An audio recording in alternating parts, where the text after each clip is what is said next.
அவை அனைத்தும் மனிதனை வேரோடு சாய்க்க வல்லவை, சக்தி வாய்ந்தவை.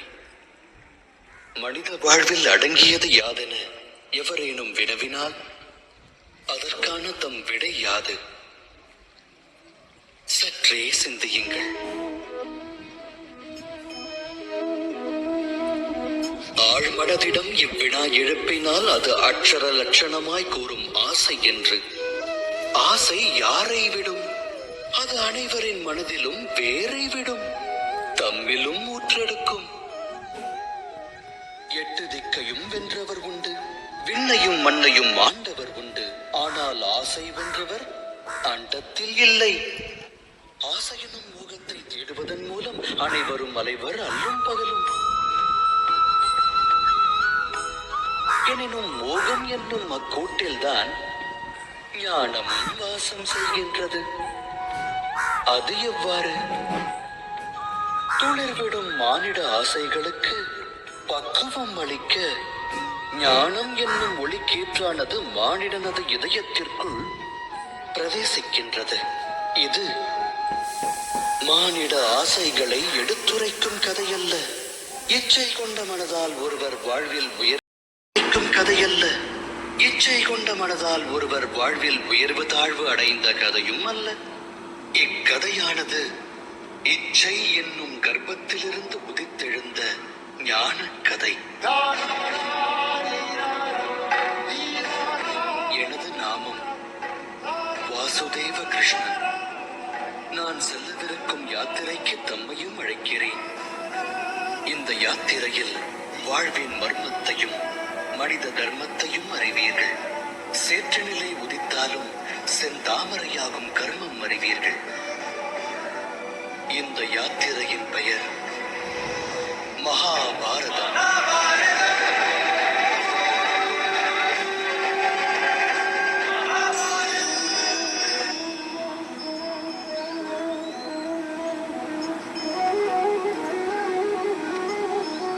ஒருவன் நற்செயல் புரிவதன் மூலம் துக்கத்தை பிராப்தமாக பெற்று மற்றொருவன் துஷ்ட காரியத்தால் சுகத்தை அடைந்தால் மனதில் நற்காரியம் புரிவதாலும் தர்ம வழியில் நடப்பதாலும் பலனில்லையே என்னும் சந்தேகமானது வியாபித்துவிடும் அல்லவா? ஆனால் துஷ்ட ஆத்மா எதை பிராப்தமாக பெறும் என்பதையும் அறிய வேண்டும். துன்பத்தை விளைவிக்கும் ஹிருதயம் என்றென்றும் சஞ்சலத்தில் விழக்கூடியது. எப்போதும் இதயத்தில் போராட்டங்கள் முளைத்துக் கொண்டிருக்கும். அவநம்பிக்கை அம்மனதை வாழ்வுள்ள வரையில் விரட்டும். அதுவா சுகம்? எப்போதும் தர்ம வழியில் நடப்பவர்கள், நற்பணியை செய்பவர்கள், சன்மார்க்கத்தில் திளைப்பவர்கள் மனம் அமைதியை தேடும். இடையில் விளையும் தீமையால் அவரின் சுகத்தை வெல்ல இயலாது. இவ்வுலகத்தில் மரியாதை, உள்ளத்தில் சந்தோஷம் என்றும் நிலைக்கும். அதாவது நல் வழியில் சென்றால் சுகத்தை அடையலாம் என்பது தவறாகும். நல் வழியில் செல்வதே சுகமான காரியம். தவறான வழி ஒருவருக்கு வேதனையை அள்ளித் தருவதோடு மட்டுமல்ல, அதர்மம் அக்கணமே துக்கத்தை உற்பத்தி செய்யும். தர்மத்தால் சுகம் விளைவதில்லை, தர்மமே அற்புத சுகமாகும்.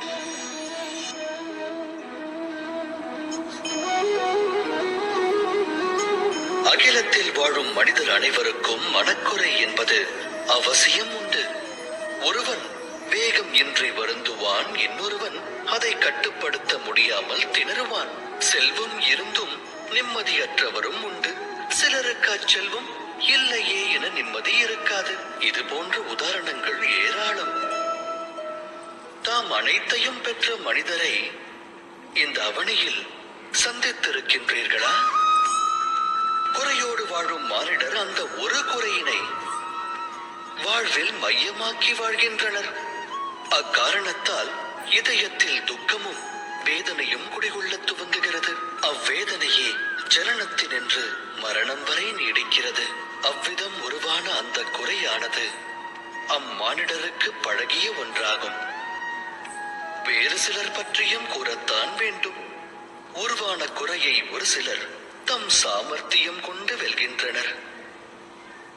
அவர்களுக்கும் ஏனையோருக்கும் என்ன வேறுபாடு? தாம் இது குறித்து சிந்தித்ததுண்டா? இதற்கான விடை மிக எளிது. எவர் குறையினை வென்று காட்டுகிறாரோ, தனது சாமர்த்தியம் கொண்டு அதை வீழ்ச்சியடையச் செய்கிறாரோ, அவர் அதை கடந்த நிலைக்கு செல்கிறார். ஆக குறை ஏற்படுவது விதிப்பயனே. ஆனால் அக்குறையை மதிகொண்டு வெல்லும் மானிடர்தான் மதிக்கப்படுவார்கள். சிந்தித்து செயலாற்றுங்கள்.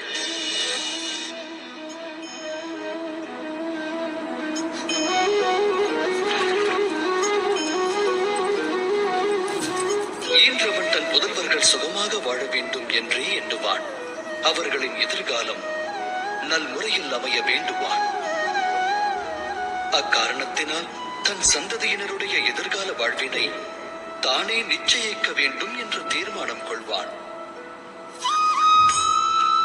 தந்தை எந்த பாதையை கடந்து வந்தானோ, எந்த பாதையில் கரடுமுரடான கற்களை கண்டானோ, தான் விழுந்தெழுந்து நடந்து வந்த மார்க்கம் எதுவோ அந்த மார்க்கத்தில் தான் மகனும் நடக்க வேண்டும் என்று வாரிசை ஈன்ற தந்தை எண்ணுவான். அது தவறல்ல, உத்தம எண்ணமாகும். எனினும் 3 விஷயங்களை குறித்து சிந்திப்பதற்கு அனைவரும் மறந்து விடுகின்றனர். அவை யாவை? முதலாவது, மார்க்கம் என்பது காலத்திற்கேற்ப மாறாதா? அந்த மாற்றத்தினால் மார்க்கத்தில் புது விளைவுகள் ஏற்படாதா? அவ்வாறு இருக்க கடந்து வந்த மார்க்கமானது நிகழ்காலத்திற்கு ஏற்றதாகுமா? இரண்டாவது விஷயம், பெற்றோர்களுக்கு சந்ததியினர் முக்கியமானவர்களா? ஆம், நல்லொழுக்கத்தை அவர்களுக்கு வழங்குவது ஈன்றவரின் கடமை. ஆனால் வாழ்வில் துணை எல்லாம்